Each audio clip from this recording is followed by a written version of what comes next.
Bonjour, bienvenue sur ce point bourse du 22 août 2024. Alors aujourd'hui, on va parler des matières premières, on va parler des actions aussi du portefeuille, du CAC 40, et puis on fera un petit point aussi en début de vidéo sur les chiffres qui sont tombés, notamment en Europe et aux États-Unis. Alors comme d'habitude, avant de commencer, je rappelle que les informations et analyses données sur cette chaîne sont données à titre indicatif et ne peuvent pas être considérées comme un conseil en investissement. L'investissement en bourse est risqué, vous êtes responsable de tous les investissements que vous faites. Au niveau des chiffres, on a eu aujourd'hui les chiffres sur les PMI. C'est ce qui me permet de mesurer la santé économique d'un pays, notamment si elle est en expansion ou plutôt en récession, donc au-delà de 50 ou sous les 50. Et le manufacturier est en France et en Europe sous les 50, donc c'est plutôt pas terrible. Par contre, on a les services qui marchent bien, à 55 en France, on est à 51 en Allemagne, mais là on attendait un peu mieux. En Europe, on est à 53 sur les services, donc ça va plutôt bien. Et les Britanniques, eux, ont les deux au-dessus, à 52 en manufacturier et 53 en service. Donc on voit que les Britanniques, depuis, alors c'est trop tôt pour dire que c'est grâce aux élections qui ont eu lieu assez récemment, mais pour les paires de monnaie, ça peut être intéressant de voir les Britanniques, la Grande-Bretagne, plutôt bien, avec une économie qui a tendance à aller vers le haut. Et les États-Unis, 48 sur les manufacturiers, 55 sur les services, c'est la même chose. Donc deux secteurs différents avec des trajectoires un peu différentes. Et sur le chômage, c'était pareil qu'attendu, c'est-à-dire on attendait 233, on est à 232 milliers de nouveaux inscrits. Pas véritablement d'indication sur ce chiffre. On va regarder les matières premières pour voir la confirmation sur le cuivre. Le cuivre a ça y est enfin tapé, notamment hier, son oblique avec son troisième point d'impact. Le plus haut à 5,19, le deuxième à 4,69, là c'est sur les futurs sur le cuivre, et puis 4,21 hier. Aujourd'hui on ouvre dessus, on baisse un peu, il y a beaucoup de matières premières qui sont un peu en baisse, mais finalement on est toujours dans cette phase en embuscade, prêt à casser, et on a déjà cassé cet oblique RSI qui est souvent précurseur des prix.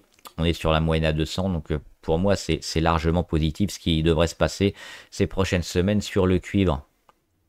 Un petit point sur le cacao, on en avait parlé notamment parce qu'il arrivait aussi sur des niveaux de résistance, on va peut-être le regarder ici.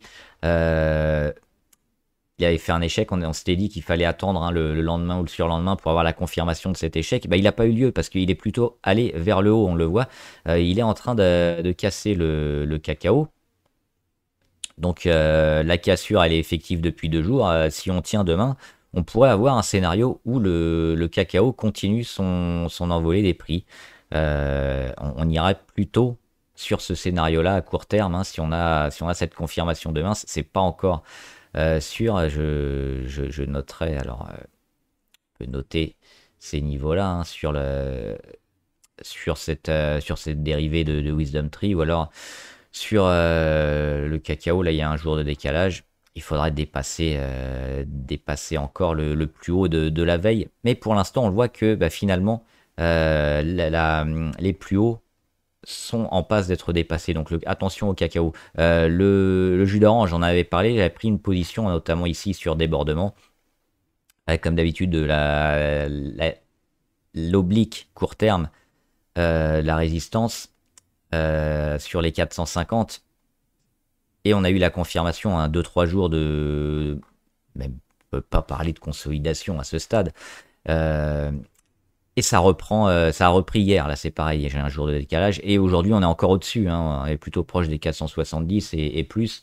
Donc j'ai renforcé encore sur le jus d'orange, donc deux prises de position, parce qu'on a des signaux haussiers sur le jus d'orange qui ont été confirmés plusieurs fois. Donc je pense qu'on va aller à nouveau sur un plus haut, les plus hauts qui avaient été atteints notamment au mois de mai 2024 devraient être atteints et recassés. Et puis là on se posera la question selon le marché, mais à mon avis on va tout droit vers un nouveau plus haut du prix du jus d'orange.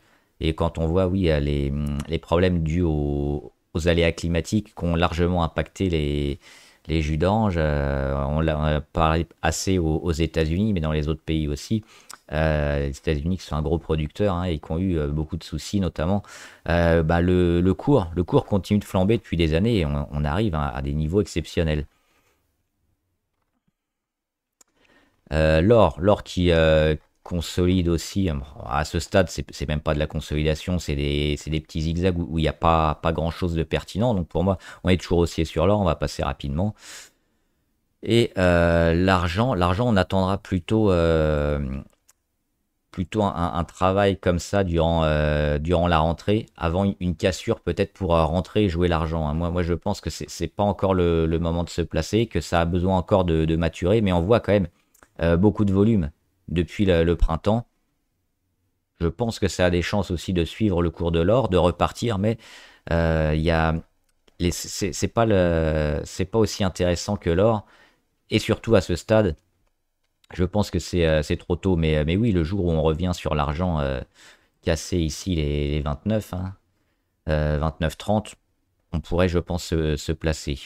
Alors, on va regarder le CAC 40 avec, alors, pas passé grand-chose aujourd'hui, mais on confirme parce que finalement, en restant en perdant seulement moins 0,01, donc en étant stable, alors on fait une petite mèche haute, mais finalement, bah, on est en train de casser cette dynamique baissière qu'on avait sur le CAC 40 et peut-être d'entrevoir plus de positif. On a le symposium de Jackson Hole et on parle de plus en plus maintenant des baisses de taux, hein, qui vont arriver. Alors évidemment, à chaque fois c'est selon le moment, et en début d'année on parlait de beaucoup de baisses de taux, en milieu d'année on parlait de plus du tout de baisse des taux, et maintenant on reparle de baisse des taux a priori 3, hein. Et sauf qu'on a passé déjà la moitié de l'année et qu'il va falloir les mettre sur un temps vachement réduit, quitte peut-être à faire peur un peu au marché avec peut-être 0,50, hein. On hésite encore pour le moment, mais il y aura a priori plusieurs baisses des taux, dont peut-être une à 0,50, hein. On aura la confirmation. Ce sera à la fois bon pour le marché parce que ça permettra, hein, à l'industrie, à l'économie, aux actions, d'avoir un argent moins cher et de se désendetter et d'investir aussi dans des prêts. Le côté négatif, c'est que si on fait ça, ça veut dire aussi que l'économie a du mal, et l'économie souffre, et l'économie est au ralenti. Donc il y a les deux faces d'une pièce, selon comment on voit les choses. Mais pour le cas qui est à court terme, oui, on avait parlé du luxe notamment, on va plutôt, enfin, je pense, vers le haut. Et on a eu la confirmation ces derniers jours avec la poussée, hein, sur les techs notamment. Ça pourrait reprendre avec des rotations sectorielles, hein, notamment sur le luxe. Et puis peut-être dans quelques jours, le secteur auto, ou je ne sais pas, ou d'autres secteurs, hein, le secteur de la guerre, pourquoi pas. Mais on voit qu'on risque d'avoir des rotations comme ça qui vont nous amener petit à petit à avoir un CAC peut-être à nouveau vers les 7006, 7007, hein. C'est ce niveau-là qui sera intéressant pour le CAC pour revenir vers quelque chose de positif. Et au niveau des grosses variations, on a eu Téléperformance. Alors je vous en parle tous les jours. Téléperformance, pour moi, elle est en train d'accumuler ici, hein. On devrait repartir. On attend peut-être le bon moment au niveau macro, qui va aider un peu tout le monde à partir, dont Téléperformance. Mais oui, elle est quand même, elle donne des signaux techniques super intéressants. Et moi, je suis toujours positif dessus. ArcelorMittal. Nettoyer un peu sur Arcelor. On a eu le rebond, hein, sur les plus bas, le rebond technique, et pour l'instant, bah, c'est plutôt ça, moi, qui va m'intéresser. Alors ces deux zones-là, les 21-21 et les 21-92, c'est ces zones-là qu'il faut casser pour se dire, ah, là, Arcelor, ils peuvent faire quelque chose et ils peuvent arrêter de baisser. A priori, on a déjà stoppé, évidemment, la grosse chute. Mais je pense qu'il faut dépasser cette zone-là pour construire et se réinvestir à moindre risque. Parce que pour l'instant, c'est pas encore le cas, avec encore la Chine qui ne veut pas redémarrer, qui balance un peu trop d'acier, notamment en Europe. On va regarder quelques valeurs, notamment Bavarian, on en parlait, hein, c'est sur les vaccins contre la variole du singe. C'est très volatile, donc ça fait des zigzags. Et un peu comme Novacite, hein, ce qu'on peut faire sur Bavarian, bah, c'est un peu voir le cours peut-être ici, hein, dans son triangle, et puis attendre la confirmation qu'on ait une cassure à la hausse pour une relance vers peut-être des plus hauts, ou la cassure vers le bas, ce qui signifierait la fin de la poussée. À ce stade, c'est encore compliqué. On a beaucoup de volume, hein, toujours. C'est pas encore clair, évidemment, parce que la volatilité est là. Mais le jour où elle va se stopper et qu'on aura des cassures franches dans un sens ou dans l'autre, je pense qu'on pourrait facilement se placer et donc jouer la deuxième vague sur Bavarian. On a également Novacite, hein, qui a bien fonctionné. Donc c'est la même chose avec cet effet un peu volatilité où on fait des gros écarts, des gros zigzags et il faut attendre la baisse pour soit la relance, soit la fin de la hype un peu sur Novacite. Mais on le voit aussi, les volumes sont énormes. Donc ça plaide toujours plutôt pour quelque chose de positif. Mais encore une fois, c'est trop tôt, hein, se placer. Alors, se placer maintenant pour jouer la spéculation, oui, ça veut dire quoi? Ça veut dire mettre une petite ligne. Vous n'allez pas mettre 10 ou 20% de votre portefeuille là-dessus sur une ligne qui peut décrocher fortement et vous mettre 30 ou 40% en un ou deux jours. Par contre, quelque chose d'un peu plus petit, forcément, ça impactera moins votre portefeuille et vous allez jouer les gros pourcentages, 40% par exemple, qui là seront intéressants, mais qui si ça baisse ne vont pas vous pénaliser trop fort. Donc c'est ça, je pense qu'il faut jouer sur ce genre de valeur super volatile, c'est mettre des petites lignes et puis espérer des gros coups. Et puis quand ça marche, généralement ce genre de choses, ça permet aussi de rattraper les petites lignes qui n'ont pas forcément bien fonctionné. Biomérieux dans le secteur de la santé, hein, on en parlait notamment avec les membres il y a quelques jours. Moi j'étais rentré ici sur les 99 et bah, ça a bien fonctionné aujourd'hui, notamment par un relèvement d'analyste, un broker qui a élevé sa cible sur Biomérieux. Ça fait un moment qu'on la surveillait, hein. Voilà, on l'attendait même un peu plus tôt, notamment cet été. Là on arrive à la fin de l'été, elle démarre enfin. L'objectif sur Biomérieux, c'est toujours la même chose, la résistance et la cassure de cette résistance. Là, quand même, c'est plutôt fort, hein, ce qu'ils nous ont montré. Avec enfin la cassure d'un niveau intéressant, notamment sur moyenne à 200, l'accumulation, le gap haussier. Donc, les 106, il y a de grandes chances qu'on y aille. C'est la façon de se comporter de l'action sur ces 106 qui vont nous intéresser, à savoir est-ce qu'on les casse facilement? Est-ce qu'on revient et qu'on perd très peu pour pouvoir repartir? Ou est-ce qu'au contraire, on n'arrive pas? Donc le jour où on va taper les 106, qui devrait arriver rapidement, je pense, monter les stops, sécuriser la position et puis se laisser la possibilité de réattaquer. Parce que Biomérieux est plutôt haussière, je pense. CrowdStrike qui arrive, hein, enfin sur son oblique de résistance. Là aussi sur CrowdStrike on a un pourcentage super favorable, hein. On en est à plus de 26% sur une belle ligne en plus. Mais oui, là c'est le niveau à casser. Mais on a vu que la force est là, hein, sur CrowdStrike, parce que les premières résistances, notamment sur moyenne à 20, on les a cassées facilement. Derrière on continue. Alors on progresse pas énormément, mais on progresse quasiment tous les jours, ce qui fait qu'en 2 semaines, on a pris quand même des pourcentages intéressants. Moi, je pense que la décote a été beaucoup trop sévère, hein. C'est la panique qu'on a eue avec le bug avec Microsoft. Ça reste une très grosse valeur, hein, notamment qui est au S&P. Donc, remontada annoncée, on verra si ces niveaux-là suffisent à stopper l'action ou pas, et s'il faudra rester pour du moyen terme. Si on commence à redescendre vers le bas et ne rien faire, et à faire des échecs sous la moyenne à 200, ça veut dire que la construction qui va se mettre en place, elle va durer longtemps. Et ce sera pas forcément intéressant de rester, sauf si on est long terme, bien sûr, hein, CrowdStrike, ils vont pas rester là. C'est une certitude, mais oui, mais ça peut durer 3 mois, 6 mois, où il se passe rien. C'est pour ça que c'est pas forcément intéressant, et ça nous permet quand même de valoriser, hein, la progression de plus de 20% qu'on a eu rapidement.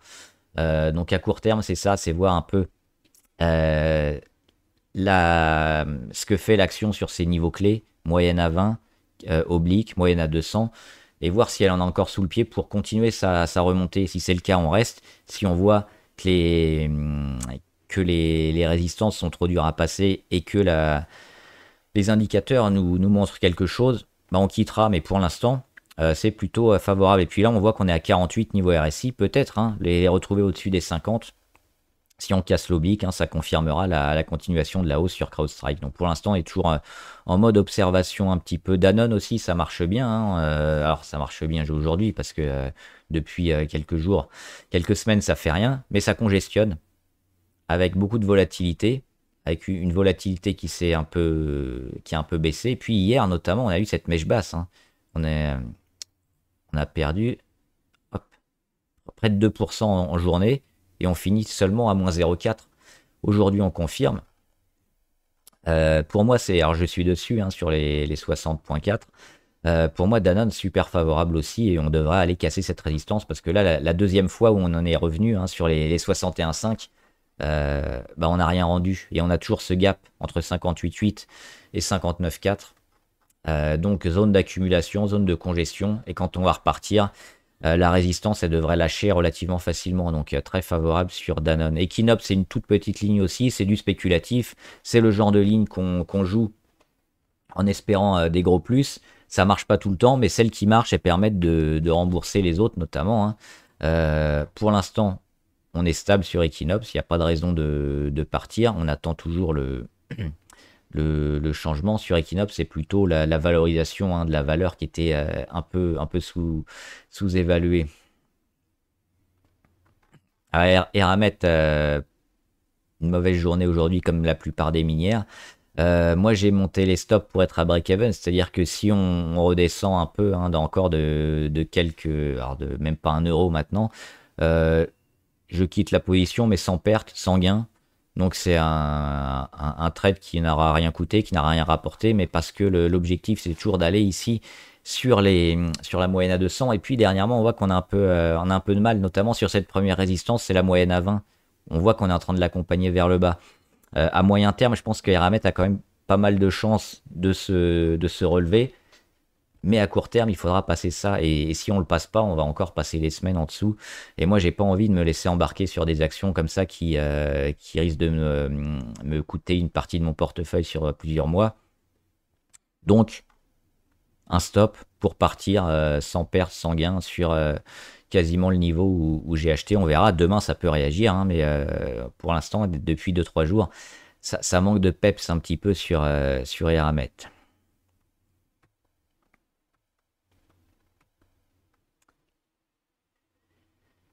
Clarsen. Alors Clarsen, c'est pareil, c'est les petites lignes, c'est du spéculatif, on joue les grosses performances. Alors on est revenu une nouvelle fois sur le support 1,43 et on est en train de réagir, donc toujours bien. Les 1,43, c'est un peu le dernier bastion à tenir, hein, sinon il faudra peut-être oublier. Mais l'objectif, c'est toujours de se rapprocher, hein, des grosses moyennes et de l'oblique autour des 2 euros. Et si c'est le cas, on pourra monter les stops et avoir quand même quelque chose d'intéressant à la vente. Mediane Technologie, alors pour l'instant il est toujours haussier, attention à la volatilité, hein. On peut baisser assez rapidement. Les stops, moi je les mettrais autour des 6 points, ouais, 6 points, quelque part par là, autour des 6,6 environ.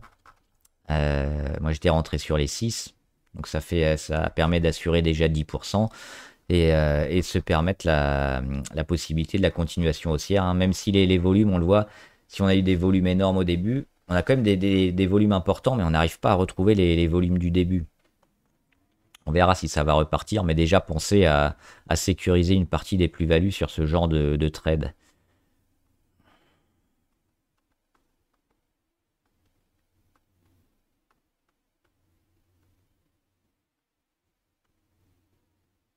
Et Vivendi qui continue sa progression aussi.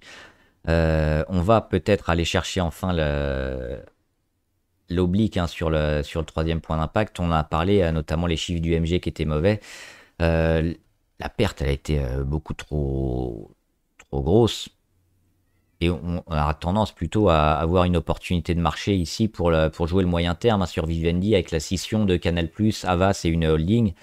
Moi, je trouve que ce prix-là, hein, sous les 10 euros, c'est plutôt une belle affaire parce qu'on parle d'une décote éventuelle qui coûterait 30% à la valeur. C'est-à-dire on coterait plutôt vers les 13 une fois qu'on aurait les actions, hein, scindées en plusieurs entités. Et le calendrier qui tablait, qui hésitait plutôt entre 2024 et 2025 est en train de se préciser peut-être pour la fin d'année 2024. Donc ça va venir relativement vite. On a un prix ici qui est intéressant parce qu'on a une décote un peu rapide, hein, et je pense que Vivendi a plutôt le marché dans son sens pour ces prochains mois. Donc c'est une porte d'entrée plutôt intéressante ici. Et on a toujours le gros gap ici entre 8 et 9,1 qui n'a pas été comblé. On a failli le combler ici sur la grosse baisse. C'est sur le plus bas du 5 août. Encore le 5 août. Et depuis, on repart. Donc c'est pareil, c'est largement favorable sur Vivendi. Puis on va voir quelques valeurs abonnées que j'avais pas fait, notamment BIC.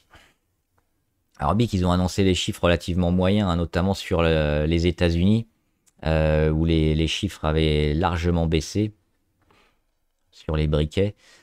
Le souci, ce qu'on a, alors, il y a deux choses. D'une part, il y a cette grosse baisse avec ce gros gap, et puis finalement, c'est racheté durant la journée. Donc il y a deux choses sur BIC. Le marché sanctionne énormément. On casse toutes les moyennes, on casse la moyenne à 200.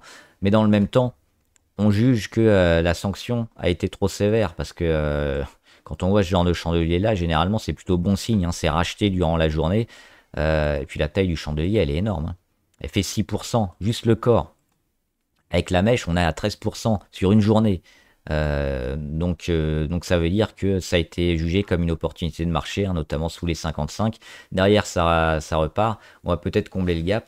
Alors la baisse qu'on a connue va peut-être être effacée relativement rapidement, mais je pense pas qu'on va continuer comme ça une fois qu'on aura peut-être comblé le gap.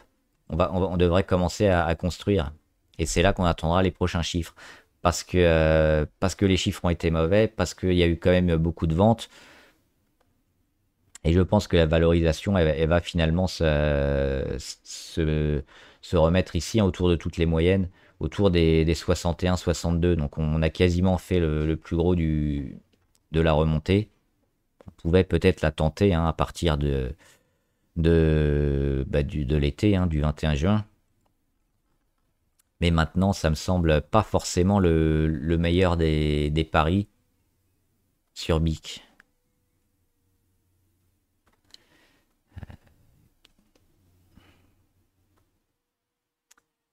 PDD, je sais plus si je l'avais fait. Pas terrible, parce qu'on revient à nouveau sur les 152 et on voit que c'est plutôt en échec actuellement, hein. PDD, donc avec un petit démarrage ici, hein, mais plutôt un faux départ, notamment au mois de mai. Mais ici, ça annonce le retour probablement sur support, hein. Donc à court terme, c'est mauvais, mais on voit qu'à moyen long terme, c'est pas si mauvais que ça. Donc attendre un peu la fin, éventuellement jouer le support, et peut-être, alors le gap là il n'existe plus, on l'a comblé, mais peut-être jouer ouais, les 134 ou les 126, ça peut être intéressant pour si on voit un début de réaction toujours, hein, pas essayer de l'anticiper. Rio Tinto, bah, comme pas mal de minières, elle a un peu de mal. Moi je suis pas très favorable, alors même si on a cette courbe sur les plus bas qui est toujours tenue, euh, les échecs ici à chaque fois sur 70, à moyen terme c'est bien parce qu'à chaque fois qu'on fait un échec, on revient et on revient de plus en plus haut. C'est-à-dire que la marge elle va s'amenuiser et on va avoir une congestion du cours entre finalement un écart assez faible. Ça c'est plutôt bien. Côté négatif, c'est qu'on a joué cette moyenne à 200 qui pour moi est super importante, qu'on l'a cassée et que derrière on n'arrive pas à revenir. On a ces mouvements là. Cette première tentative, échec. Cette deuxième tentative, on est en train de faire un échec. Donc on est quand même largement amené vers le bas, contrairement aux autres fois où on était plus ou moins dessus, hein, on la jouait souvent. Donc attention sur Rio Tinto. Maintenant, si on revient là, oui, mais ça risque encore de faire pas mal de temps. Moi, j'attendrai hein, sur Rio Tinto, tout simplement la cassure des 70-78 fortement, avec peut-être les volumes qui soutiennent le cours. SMC, c'est la même chose. On revient tester la moyenne à 200, on la casse. Début de réaction, pour l'instant, on n'arrive pas. Donc là, ce qu'on serait tenté de faire sur SMC, c'est toujours pareil, de revenir un peu au-dessus des 700 et de casser les 700. Là, ce serait un signal intéressant parce que sinon, si on investit maintenant, la tendance elle est toujours plutôt à la baisse et on peut se retrouver dans 6 mois avec moins 20%, hein. Même moins 40%, c'est pas à exclure.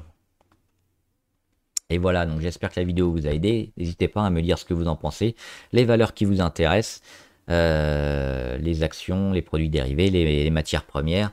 Et on en discutera. Bon trade, à plus!